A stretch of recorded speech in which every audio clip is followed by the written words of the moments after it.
Morning everybody. As promised, I want to give you guys some updates on how our system is working to protect our fruit trees. So I have not gone through and doctored anything yet. I wanted you guys to kind of see this raw, how they leave things. A lot of this has been previously impacted by a wild cow that kept jumping fences and snapping insulators. Remember folks, always buy calm. There are plenty of calm genetics out there with really good meat characteristics. You should never have to risk your freaking life.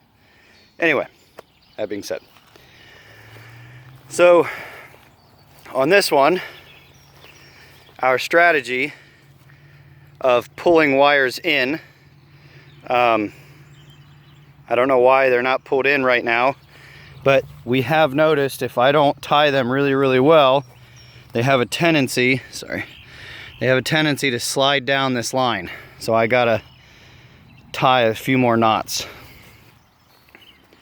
And then they left a very undesirable grass in there. It looks like they climbed, why do I feel like I'm zoomed in? It looks like they climbed over that wire and got around inside there. Ate the, I think that's a, is that an orchard grass bunch? I don't know. Anyway, moving over here. So I don't know what is going on with this piece. The protection still worked. But yeah, this is all kinds of funked up.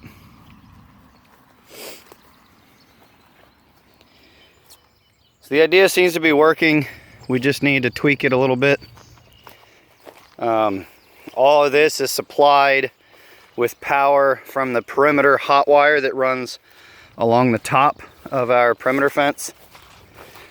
And while we just got the sheep back and we are retraining them to these 4 strands after they've been on another farm renovating, we are using net fence on the opposite backside to their pen if the next pen over is greener. So this here, I'm not putting net fence up on this side. They've already been here. They won't want to come back through. And looking at what they've got, this should last them a day and a half maybe.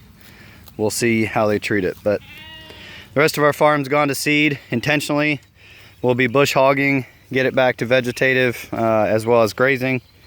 And hopefully this concerted effort will put some seeds in our seed bank after 50, 60 years of it having been row cropped.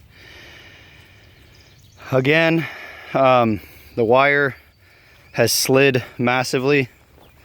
You can see here, wow, we have a very late bloom. You can see here how much it slid and how much tension it's putting on it. So I'm gonna pull this back so you can see what it should look like.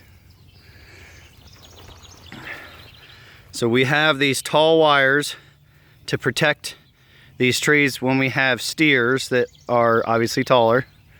And the idea is each layer down, you can kind of see it best here, it gets closer and closer to the tree for the smaller sheep to go in and eat along the base. So unfortunately we weren't tight enough with this, and we will need to weed whip or use some pruners or something to clean it up. And then we ought to come back with some very heavy mulch so we don't have to do this all the time. But I hope this gives you guys some ideas on how to protect your fruit trees from damage.